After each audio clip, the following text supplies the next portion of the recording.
Estamos una vez más en la Universidad Nacional de Córdoba, sede hace 99 años de uno de los movimientos universitarios más importantes del continente. Hoy hablamos con Brenda Austin, abogada, magíster en políticas públicas, con una amplia experiencia en militancia universitaria y la primera presidenta de la Federación Universitaria de Córdoba. Durante la charla conocimos sobre su paso por la Secretaría de Educación de la Municipalidad de Córdoba y también sobre su actual rol como diputada de la Nación. Durante la entrevista biográfica con Soledad Ceballos conocimos sobre sus primeras inquietudes, su formación y qué la llevó a interesarse por la política.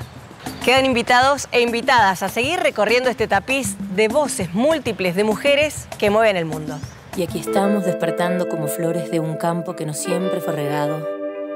Porque algunos, con pensar en esa idea, el temor los paraliza y se duermen asustados. Ni una menos pretendemos y por eso defendemos flores que no hay que cortar. Aprender a respetar, nada aquí nos pertenece. Todo lo que nace crece, no trates de conquistar, no hay por qué domesticar.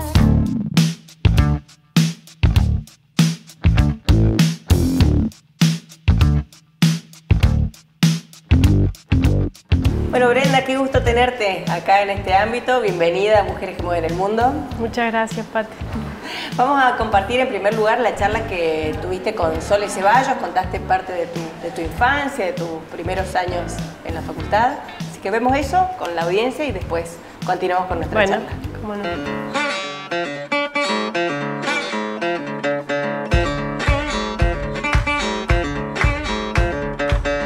Bueno, Brenda, ¿cómo estás? Nos interesa poder conocerte un poco más en esta parte del programa y saber, bueno, dónde naciste y qué recuerdos tenés de tu infancia. Bueno, yo nací en Esquel, en provincia de Chubut. Me vine después a estudiar a Córdoba. Y la verdad que tengo, bueno, hermosos recuerdos de mi infancia y de todo mi paso por el sur, por la escuela, por además una familia que siempre estuvo comprometida desde algún lugar con lo público, ¿no? Entonces, para mí el vínculo con mi familia ha sido, creo, como central o importante también en mi proceso de formación, ¿no? Más allá de lo afectivo y de la trayectoria, digamos, que después voy construyendo a lo largo de mi vida. ¿Y esa familia de la que hablas, cómo estaba compuesta? Bueno, yo tenía 3 hermanos más, todos más grandes, un hermano varón, 2 hermanas mujeres, mi mamá, mi papá, y además una familia empleada muy grande, ¿no? y familiera. Nosotros somos descendientes de galeses, de aquellos galeses que llegaron en 1865 a las costas de la Patagonia, y bueno, y que además han hecho de esa tradición, digamos, de la familiar fuerte, bueno, algo también que fue constitutivo para nosotros, con lo cual vivíamos en la misma cuadra con mis tíos, con mis primos, y eso formó parte también de toda mi infancia, ¿no? Compartir con ellos desde la escuela, íbamos todos juntos en un auto, los 6 primos, y también, bueno, los asados familiares, los encuentros, creo que eso, bueno, son una de las cosas que también se extrañan, ¿no? En ese proceso de desarraigo de quienes, siendo del interior, nos toca venir en algún momento de nuestra vida a estudiar a las universidades en distintas ciudades de la Argentina. ¿Y la escuela la hiciste allá en Esquel? La escuela la hice en Esquel, en la Escuela Nacional Normal República de Costa Rica, una escuela pública, la escuela secundaria también, en una escuela provincial de ahí.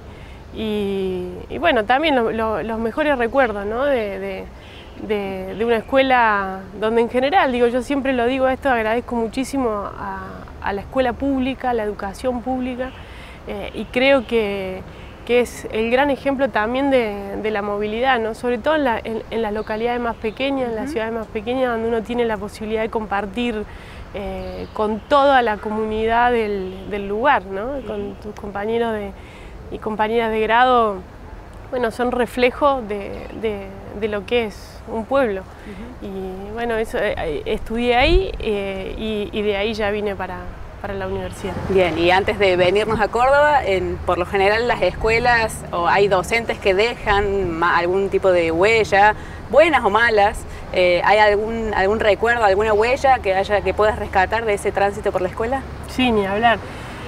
Primero mi maestra de primer grado, de la que tengo además un enorme afecto, y mi maestra de cuarto grado, que fue una maestra que nos incentivó mucho desde la creatividad, desde la mirada crítica también de lo que hacíamos, de rescatar la historia del lugar. La verdad que bastante disruptiva su forma, sus métodos, y eso creo que a mí y a todos mis compañeros fue como también un quiebre en nuestro proceso de crecimiento, ¿no? de ir asumiendo como niñas, como niños, ese proceso de capacidad progresiva. Bueno, creo que ese cuarto grado para nosotros fue muy importante. Después ya en Córdoba te instalaste a estudiar, ¿estudiaste? Estudié abogacía. Vine hace 17 años y ya estoy transitando el momento donde hace más tiempo que vivo en Córdoba que lo que viví en el sur. Entré a la Facu de Derecho a estudiar abogacía, compartiendo en ese momento el departamento con mis hermanas que estaban viviendo acá en Córdoba. Y bueno, y ahí también, ya desde el primer año comencé con mi militancia política en la Franja, en la Facu de Derecho.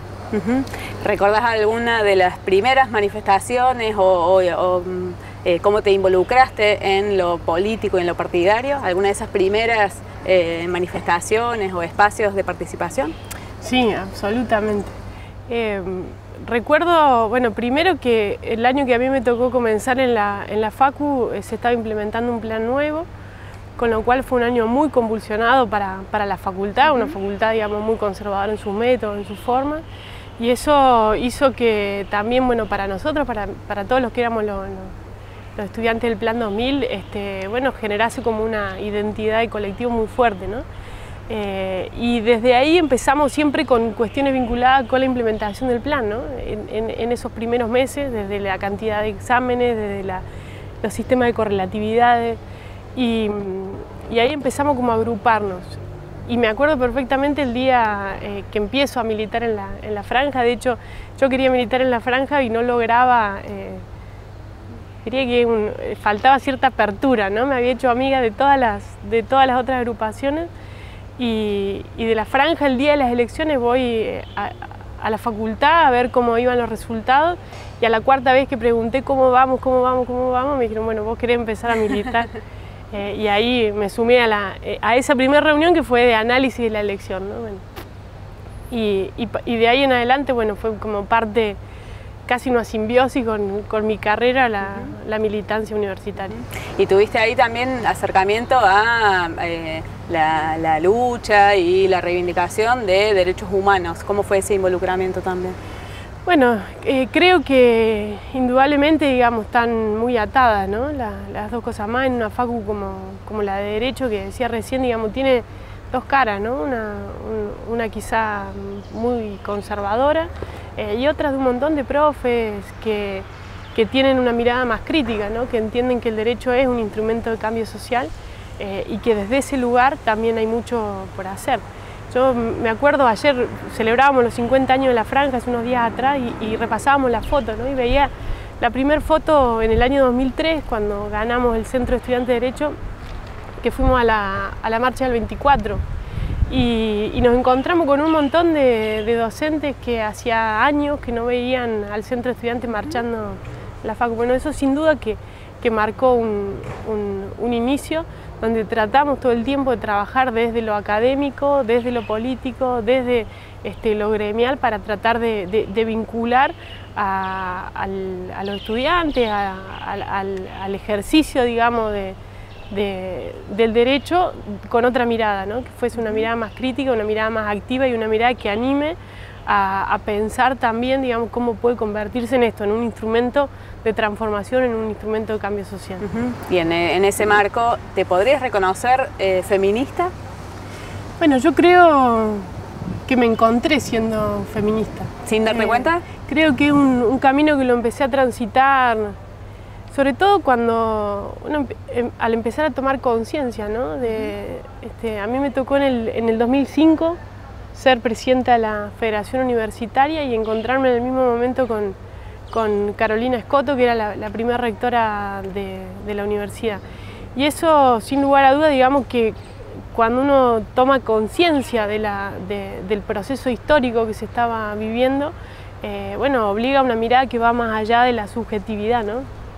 Y en aquel entonces yo decía que a veces nos cuesta sentirnos que las mujeres, digamos, somos de alguna manera discriminadas en los espacios de toma de decisiones. Ahora, cuando miramos en perspectiva y vemos esos datos, ¿no? 400 años de historia de la universidad, casi 100 años de la existencia de la Federación Universitaria. En el caso del Centro de Estudiantes de Derecho había habido una presidenta mujer en el 89, la única también.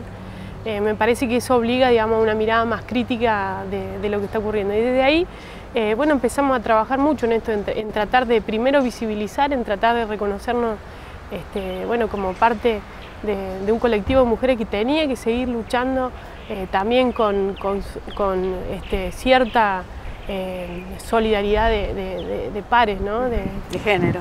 Claro, con cierta sororidad para tratar de lograr que cada vez más mujeres pudieran ingresar en el ámbito de los espacios de toma de decisiones, que creo que es la clave, porque cuando miramos sobre todo la Facu de Derecho y en general la de la universidad, y la mitad de la matrícula o más son mujeres. Y lo mismo cuando miramos las cátedras. Ahora, cuando empezamos a afinar un poquito la mirada, los datos vuelven a ser los mismos. Es decir, en los espacios de decisión, de nuevo, hay pocas mujeres.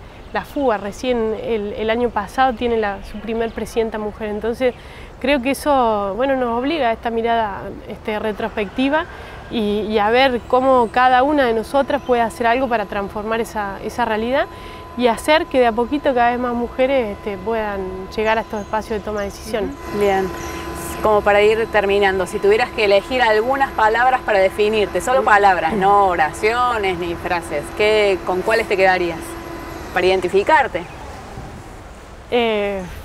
Difícil. Bueno, la primera es reformista, creo que esa es mi identidad política, radical, feminista y comprometida con esto, con una mirada que intenta transformar la realidad desde donde estamos parados. Bien, bien. Bueno, ahí estamos. Muchas gracias. Gracias a vos. Gracias. La única neta, ni una menos pretendemos y por eso defendemos. Ni una menos pretendemos y por eso defendemos flores que no hay. Bueno, conversabas un poco ahí con Soledad sobre tus primeras incursiones en la política y a 100 años de la reforma estamos pensando en esta participación de las mujeres en la política universitaria cuando vos fuiste la primera presidenta de la Federación Universitaria de Córdoba, en el mismo momento coincidiendo con la primera rectora mujer en 400 años de la Universidad de Córdoba. ¿Cómo fue eso? Contanos cómo era ese contexto un poco más. Bueno, la verdad que fue, yo creo que fuerte tomar dimensión de esos hechos, ¿no? Yo creo, en una oportunidad tuvimos la posibilidad de compartir un panel con Carolina y con quien había sido la primera presidenta mujer del Centro de Estudiantes del Montserrat. Ah, mirá. Y la verdad que fue, bueno, interesante poder visibilizar y poder poner en palabras lo que nos estaba pasando, ¿no? Que yo creo que había como un denominador común, que es esto de a veces lo que nos cuesta sentirnos que a las mujeres en general, ¿no? Que somos objeto de discriminación. Ahora, cuando miramos para atrás y para adelante y vemos realmente que, siendo que hay muchísimas mujeres en la militancia política universitaria, son más las mujeres las que ingresan en las carreras y sin embargo, bueno, éramos pocas, ¿no? Bueno, creo que realmente creo que fue parte de un proceso natural que debía darse en términos, digamos, de crecimiento, pero debía haber ocurrido mucho tiempo antes, ¿no? Claro. Y de todas maneras, cuando volvemos a mirar, Carolina ha sido la única, ¿no? Es decir, no es que marcó un inicio, digamos, que permita hablar hoy de una verdadera igualdad real de oportunidades entre hombres y mujeres. De hecho, hoy en la Argentina hay 6 mujeres rectoras en la Universidad Nacional. Claro. En la fuga del año pasado, la Federación Universitaria Argentina, tuvimos a la primera presidenta, Josefina, y en la FUC el año pasado tuvimos otra mujer, lo cual yo creo que fue muy importante, ¿no? Bueno, creo que es un camino que hay que seguir transitándolo, que hay que seguir reclamando, luchando, buscando más espacios de las mujeres en los espacios de toma de decisiones, en general en la política, en general en el mundo de lo público y de lo privado, y en particular también en las universidades, ¿no? Que debieran ser justamente el espacio que sea disruptivo, claro. que abra camino, que muestre que una sociedad paritaria es posible. Y bueno, me parece que todavía estamos lejos, pero que hay condiciones para dar esa batalla. Y de aquella experiencia como presidenta de la FUC, ¿qué saldos, qué experiencias, qué cosas pendientes, qué te quedó de ese lugar? Bueno, yo creo que lo que quedó fue un proceso de construcción que también debíamos iniciar en la Federación Universitaria. A mí me toca concluir ese mandato con una discusión sobre los estatutos de la FUC, sobre la búsqueda de una reforma, digamos, que actualizara el sistema de elección de autoridades en la FUC después de muchos años, y que eso solo lo pudimos hacer construyendo consenso, ¿no? Veníamos de distintas situaciones muy críticas y llegar allí articulando con todas las fuerzas políticas. Pero creo que en realidad cuando miro más allá de lo de la FUC, cuando miro como mi paso por la universidad, bueno, creo que, y sobre todo ahora camino al centenario de la reforma, que hay todavía mucha agenda pendiente, ¿no? Que esta agenda pendiente tiene que ver con repensar la reforma en este siglo, con mirar cuáles son los desafíos de no traerlos como dogmas cristalizados, sino justamente como un espíritu con vocación de dar debate sobre aquellas cuestiones que faltan, y lo que falta sigue siendo una mayor vinculación de la universidad con su entorno, con la sociedad. Lo que falta sigue teniendo que ver con generar más espacios para el pensamiento crítico, más espacios donde hoy el cogobierno universitario se pueda expresar con más fuerza. Y fundamentalmente creo que es un debate que nos debemos, que tiene que ver con una universidad que sea capaz de producir también las transformaciones y los debates en todo el sistema educativo. Sí, esto un poco atado al rol que hoy me toca cumplir, bueno, creo que es parte de la agenda que se viene, y que obviamente también tiene en la agenda de género una pata central. Seguro. Vamos a hablar en un ratito más profundamente de tu lugar actual en la política, pero me gustaría antes que nos contaras, porque muchas veces esto de la política universitaria termina siendo como una especie de pecado de juventud, porque pasar a la política partidaria parece que fuera como una cosa muy distinta. Entonces me gustaría que contaras cómo fue ese paso tuyo de la política universitaria como a las grandes ligas de la política. Sí, la verdad que quizás tuve una transición entre una cosa y la otra, que fue haber podido participar del COPEC, que era el espacio, el Consejo para la Planificación Estratégica de Córdoba, donde a mí me tocaba estar en la parte de educación junto con Hugo Yuri y Marcelo Bernal, trabajando en la articulación con el resto de los partidos, ¿no? Y de ahí, bueno, la decisión firme de que lo que me gustaba, de que lo que quería hacer tenía que ver con las políticas públicas, con construir ese proceso de transformación, que siempre digo que quienes militamos en política, a veces lo que nos moviliza es lo que no nos gusta, lo que nos genera indignación, pero a veces nos moviliza la esperanza, ¿no? Lo que queremos transformar. Y para mí el camino para hacer eso eran las políticas públicas. Y tuve la suerte de poder sumarme, bueno, a trabajar en el gabinete en el municipio, y después ya en la Cámara de Diputados, y la verdad que no hay muchos que hayan hecho ese tránsito, ¿no? Es como si hubiese pero además en tu generación, en la generación tuya, donde la política estaba totalmente depreciada. En mi generación, fíjate que yo empiezo, digamos, a militar en el 2000, es decir, toda la crisis de la política la sufrimos muy fuerte, la crisis de los partidos políticos. Entonces, bueno, volver a repensar que los partidos son una herramienta fundamental de la democracia, al menos así hoy entienden nuestra Constitución y que para eso necesitamos revalorizarlo, que si algo no nos gusta tenemos que generar la fuerza de adentro para transformarlo, tenemos que lograr expresar, digo, estas miradas distintas que hay que sumar al interior de los partidos y la verdad que bueno,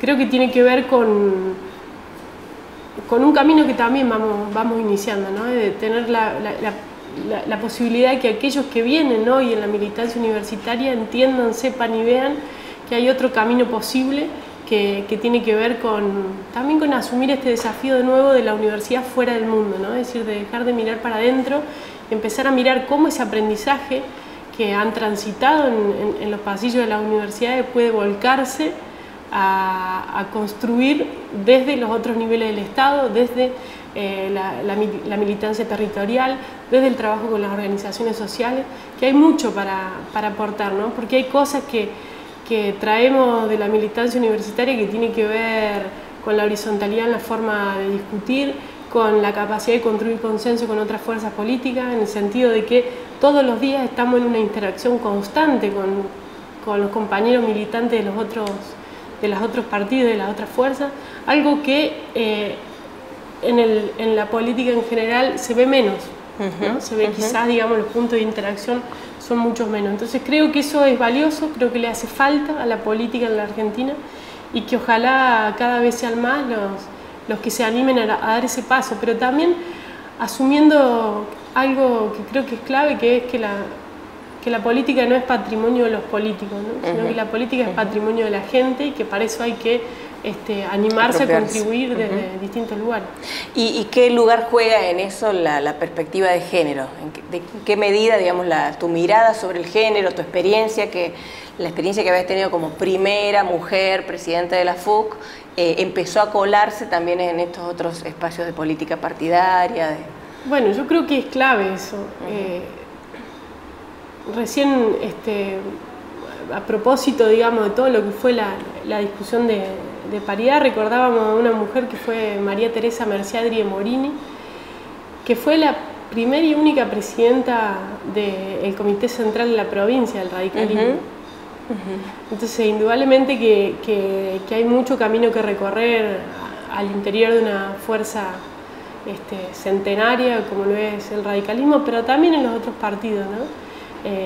Bueno, en un proceso que seguramente se va a dar de discutir de nuevo las estructuras, las cartas orgánicas, las reglas de juego de los partidos, para realmente poder pensarnos de otra manera, y que esa otra manera tiene que necesariamente incluir a las mujeres, que las hay y muchas, con una militancia comprometida, con una militancia de género valiosa en los barrios, y que eso necesita encontrar, digamos, canales donde viabilizarse al interior del partido. Me parece que la tarea que tenemos que ayudar a construir tiene que ver con eso, ¿no? Que este nuevo camino, digamos, también sirva para sumar más mujeres no a la vida política partidaria porque están, sino a los espacios de decisión en la vida del partido y también en los espacios que finalmente desde ahí se ocupan. Vamos a retomar lo de la paridad en un ratito, pero en el próximo bloque queremos que nos cuentes un poco sobre tu experiencia en el ámbito de la educación. Ni una menos pretendemos y por eso defendemos. Ni una menos pretendemos y por eso defendemos flores que no hay. Bueno, estuviste a cargo de la Secretaría de Educación de la Municipalidad de Córdoba. ¿Ese fue tu primer cargo ejecutivo así como fuera de la universidad? No. Poquito tiempo antes había estado en la Dirección de Recaudación y Fiscalización de la MUNI. De la MUNI. Sí.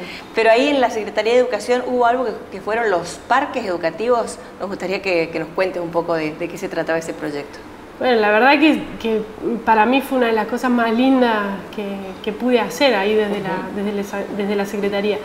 Tenía que ver con una decisión que había tomado el intendente, que se había cristalizado a través de una ordenanza que había aprobado el Consejo para crear los 5 parques educativos en la ciudad de Córdoba, con esta idea de tener una mirada más integral de la educación, ¿no? Como algo que nos atraviesa a lo largo de toda la vida, que no solamente ocurre en lo que es la educación formal, en la escuela primaria, secundaria, en la universidad, sino que es necesario pensar espacios educativos para que a lo largo de toda la vida podamos tener distintas experiencias, digamos, que nos sigan nutriendo, ¿no? Y que eso además debía hacerse con la educación, digamos, como un eje transversal.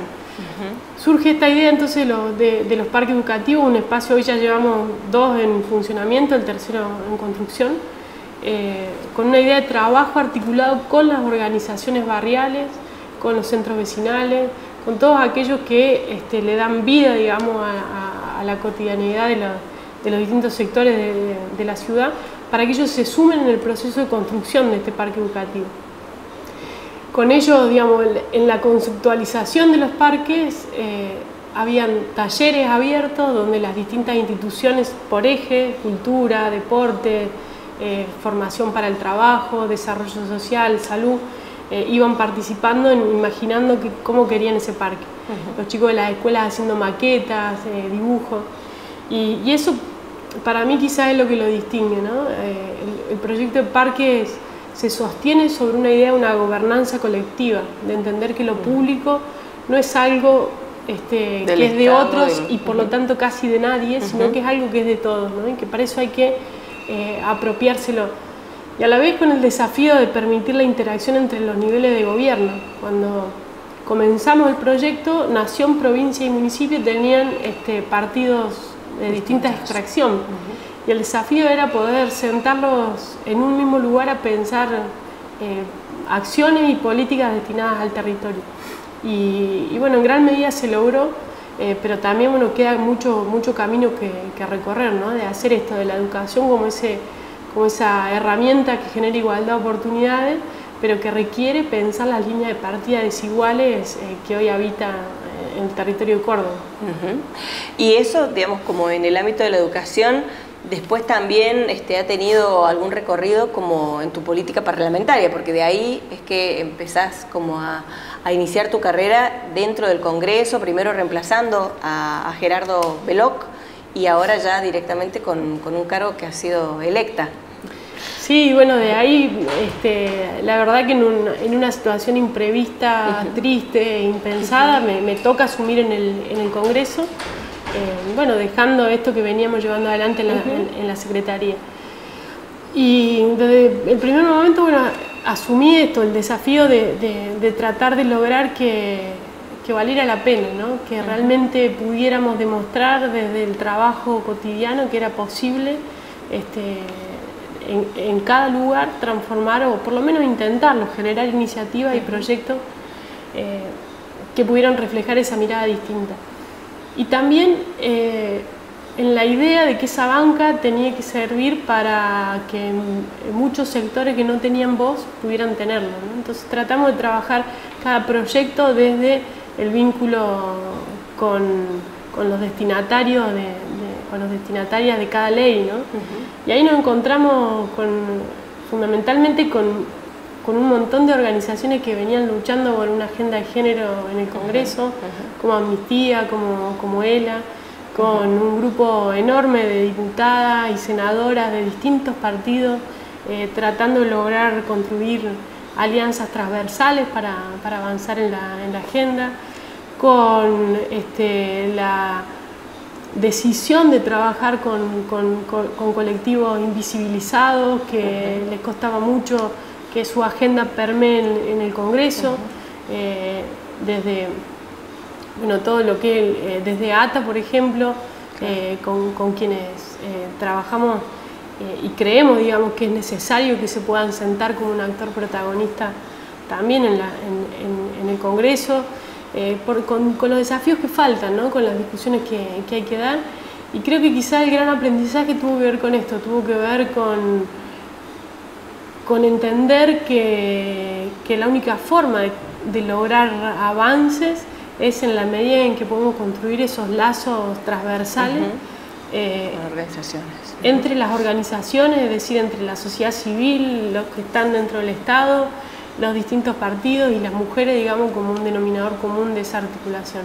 Allí claramente tu tu posición frente al aborto ha sido también interesante en esa articulación, y cada año que se presenta un nuevo proyecto para legalizar el aborto cuenta con tu adhesión. Contanos un poco las razones.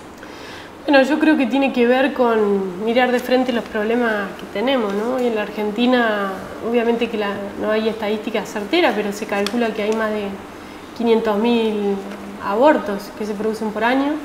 Y eso genera hoy la clandestinidad, que sea la principal causa de muerte de las mujeres gestantes. Entonces, creo que tenemos un problema que necesita una mirada, y que esa mirada, desde mi punto de vista, tiene que ser desde la óptica de la salud pública.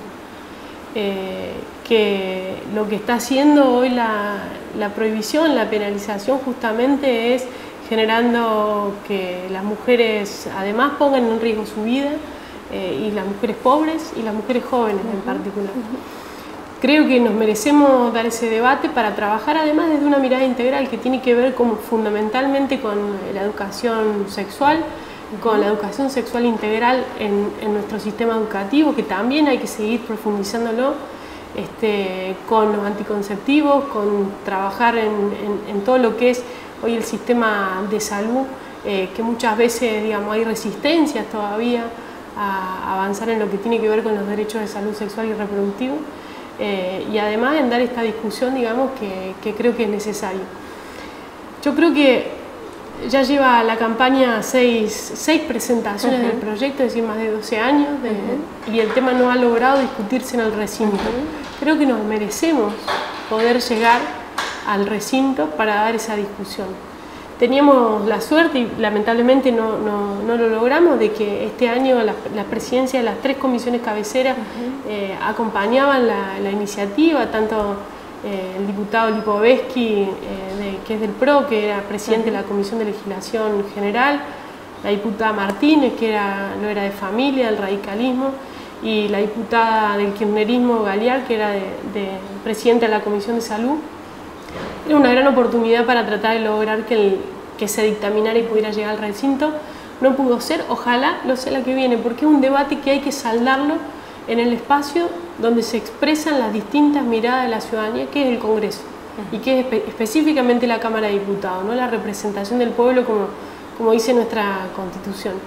Y me parece que, ganando o perdiendo, digo, nos merecemos poder poner los argumentos sobre la mesa y generar un debate que, sin duda alguna, el debate en sí mismo va a ser un paso adelante para visibilizar esta problemática y para pensar mecanismos para intentar resolverlo.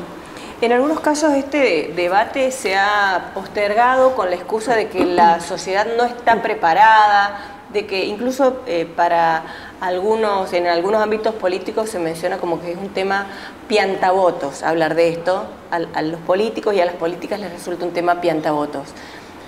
¿Posicionarte de esta manera a vos te ha significado algún costo personal o político? Bueno, siempre, ¿no?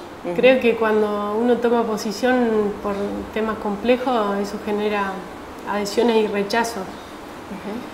Y eso se vio claramente en la campaña, ¿no? Donde hubo una hostilidad de algunos sectores, incluso, bueno, con argumentos violentos, tratando de atacar una posición política en vez de acompañar argumentos, ¿no? Para discutirlo. Pero me parece que es la manera, ¿no? Yo no creo que en estos temas podamos seguir pasando por el medio. Creo que hay que ponerlo sobre la mesa y discutirlo y tomar posición al respecto. Y creo que los partidos, obviamente, cuando uno mira, por lo menos en los últimos años, en general, han tratado de esquivar el tema, pero yo creo que la sociedad está más lista que lo que a veces están los partidos para representar. Y a la vez, si no fuera así, creo que la política no puede ser solo un reflejo de lo que la sociedad va queriendo, sino que la política, para pensarse como un actor también de cambio, tiene que poder instalar agenda. Claro, instalar agenda y promover los debates públicos que hacen falta, ¿no? Si no, obviamente, simplemente en vez de un congreso tengamos una consultora donde pongamos a consideración cada uno de los temas, ¿no? Me parece que es un proceso de ida y vuelta que tiene que nutrirse con la mirada de la ciudadanía, pero que además tiene que animarse a promover los debates que hacen falta. Ni una menos pretendemos y por eso defendemos. Ni una menos pretendemos y por eso defendemos flores que no hay. Bueno, tenemos 70 años aproximadamente de lograr el sufragio femenino en la Argentina y hemos ido avanzando lentamente en el cupo femenino y recientemente también aprobamos ya la paridad entre los pocos países que cuentan con paridad. Argentina a partir de ahora también tiene una representación 50 y 50 en las candidaturas políticas. Contanos cómo ha sido este proceso. Vos has ido mirando un poco lo que fue desde conseguir el cupo femenino y hasta ahora el propio debate de la paridad. Nos gustaría que contaras a la audiencia cómo se tejen esas articulaciones. Bueno, la verdad un poco reflejo de lo que te decía recién, ¿no? Lo primero, a mí me toca asumir cuando al poco tiempo empezamos a trabajar este tema, o sea que lo vi casi desde su gestación. Y la verdad que fue súper interesante porque ahí nos encontramos diputadas de distintos partidos con las organizaciones, con algunas, digamos, que tuvieron un protagonismo muy activo, que nos ayudaban a poner el tema en la agenda, a generar presión para tratar de lograr que el tema entre dentro de la agenda del Congreso. Y además también nos encontramos allí con aquellas diputadas que habían sido las impulsoras del cupo, que venían a participar. Los 90, que ahí sí Argentina fue pionera, exactamente, ¿no? Donde Argentina en el 91 fue el primer país del mundo en lograr avanzar con una medida que tenía que ver con esto, con las medidas de acción positiva, ¿no? De discriminación positiva, como la llama nuestra Constitución, que es reconocer que hay un colectivo en situación de desigualdad que si no igualamos la línea de partida difícilmente pueda tener igualdad real de oportunidades, ¿no? Igualdad real de oportunidades por oposición a igualdad formal. Claro. Que es lo que muchas veces se intenta contraponer como argumento, pero si hoy las mujeres pueden, si quisieran, depende de su mérito. Y creo que esto fue lo que pudimos ir desnudando a lo largo de todo este proceso de construcción que empezó el año pasado.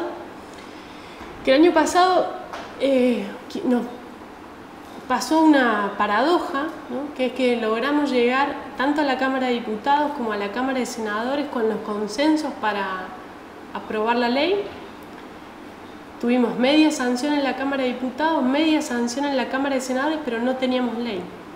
Porque ambas sanciones se dieron el mismo día, en el mismo momento, a la misma hora. El contexto, afuera, una de las marchas multitudinarias del Ni Una Menos. Eso también me parece que es interesante para pensarlo, ¿no? Como muchas veces, digamos, la presión de la afuera juega un rol importantísimo adentro del recinto, de manera que esas resistencias que estaban y que jugaron durante todo el tiempo no se animaron a hacerse visibles en el recinto. Entonces, cuando uno mira las votaciones, los resultados fueron mayoritarios en los dos lugares. Sin embargo, no teníamos ley. De ahí entonces empezamos a trabajar para tratar de lograr o que el Senado apruebe lo que nosotros habíamos enviado desde diputado o al revés, nosotros tratar la media sanción que venía de senadores. Y nos costó más de un año. Más de un año, siendo que sabíamos que había una mayoría suficiente en el Congreso para convertirlo en ley, sabiendo que ahora a fin de año cuando se renueve la Cámara íbamos a tener que empezar de cero. Y empezó de nuevo este proceso de tratar de tejer los acuerdos, los consensos, tratar de lograr primero el primer paso, que es reunir a las comisiones para que dictaminen, que es muchas veces donde se ponen los obstáculos, ¿no? Para evitar que el tema entre al recinto, al pleno de la sesión. Y se logró dictaminar en septiembre, se juntaron las 3 comisiones, casi por unanimidad. Estábamos en condiciones desde entonces para llegar al recinto. Nosotros transmitiendo en nuestro bloque y en nuestro interbloque el pedido de que el tema ingrese al temario, de que sean nuestros bloques los que los propongan, las diputadas de los otros bloques haciendo lo mismo, y sin embargo cada sesión que llegábamos el tema no estaba. Juntamos firmas, presentamos una nota con la firma de más de 130 diputadas y diputados también, pidiendo que entre al recinto. Para que nos den una idea, ese número es el número que hace falta para aprobar una ley para tener quórum. Claro. O sea, ya estábamos en la mitad más uno de los diputados y aún así el tema seguía sin estar en el recinto. Así llegamos a la sesión. ¿Y las excusas, las razones que eran? ¿Que había otras prioridades? Que había otras prioridades. Se nos escapó. No había siquiera, ¿no? Porque en el discurso hay acompañamiento a veces. ¿No? Ni siquiera se explicita, digamos, pero claro, las resistencias están en estos juegos, digamos, de la estrategia legislativa. Entonces, bueno, llegamos a la última sesión, la del miércoles pasado, convencidos de que teníamos que provocar la discusión adentro del recinto.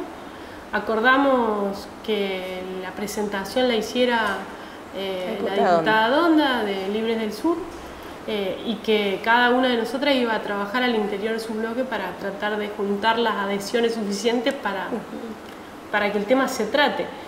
Donde llevar un tema al recinto que no está en el orden del día requiere 3/4 partes de los votos. Claro. ¿No? Es decir, es un número muy alto.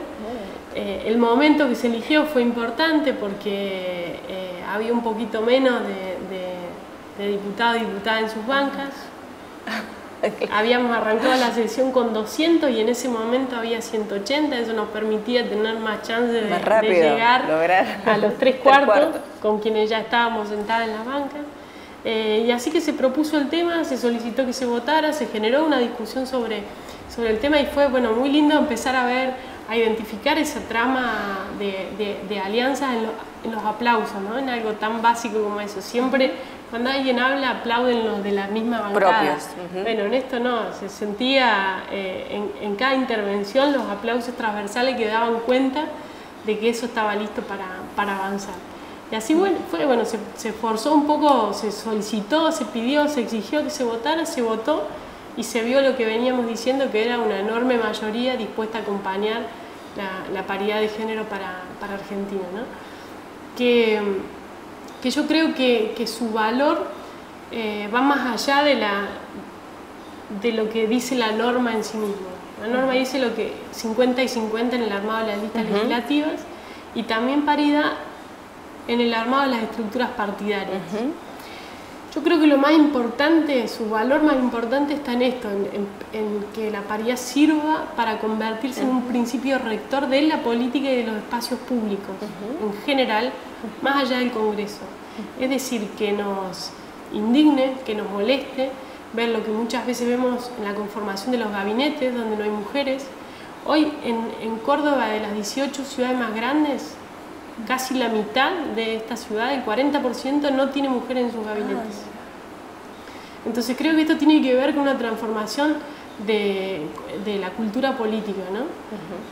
En este recorrido tuvimos oportunidad de compartir con la defensora del pueblo de Noruega. Ellos nos contaban que para ellos es impensado que cuando se conforma un gabinete no sea paritario, sin necesidad de que tengamos una ley, ¿no? Y obviamente, digamos, nosotros estamos muy lejos de eso porque hay toda una tradición, patriarcal, machista, que hay que seguir transformando y que sobre todo está muy arraigada en la política.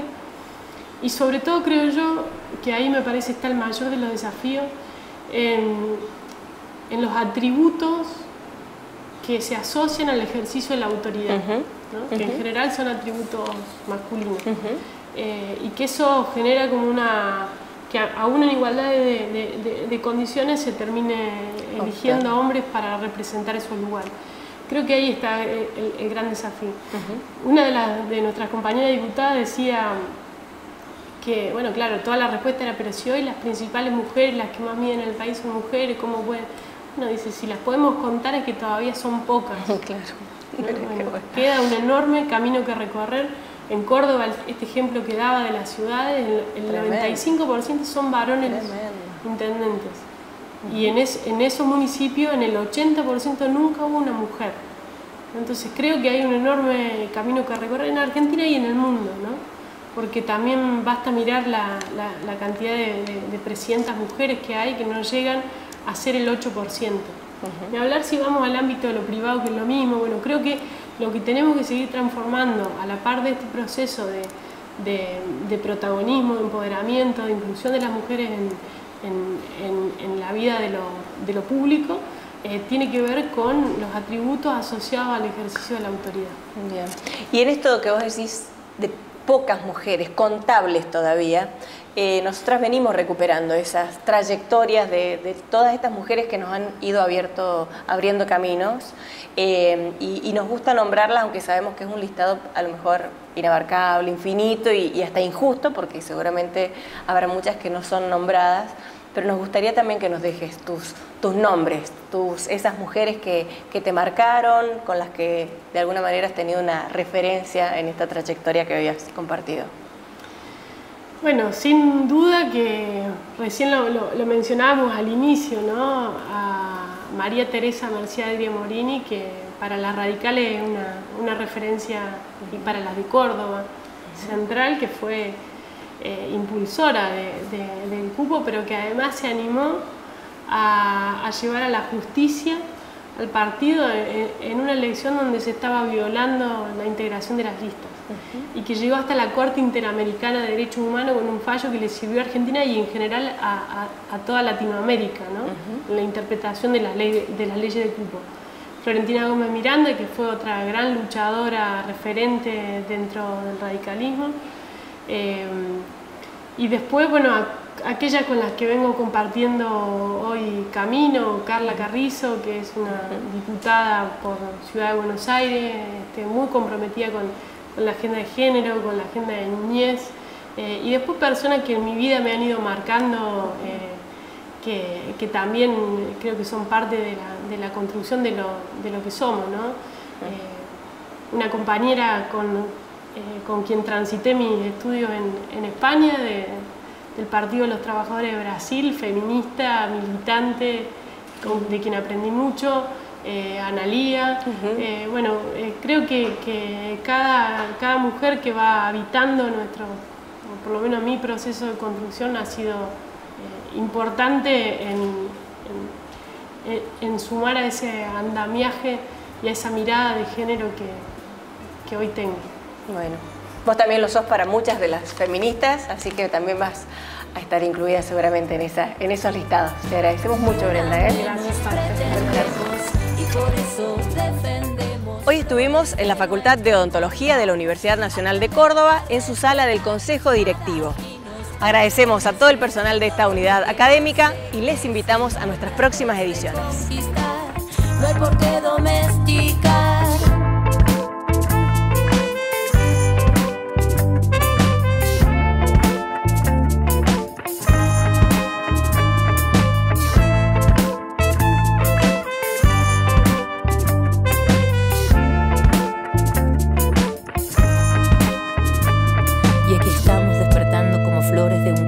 Siempre fue regado, porque algunos con pensar en esa idea el temor los paraliza y se duermen asustados.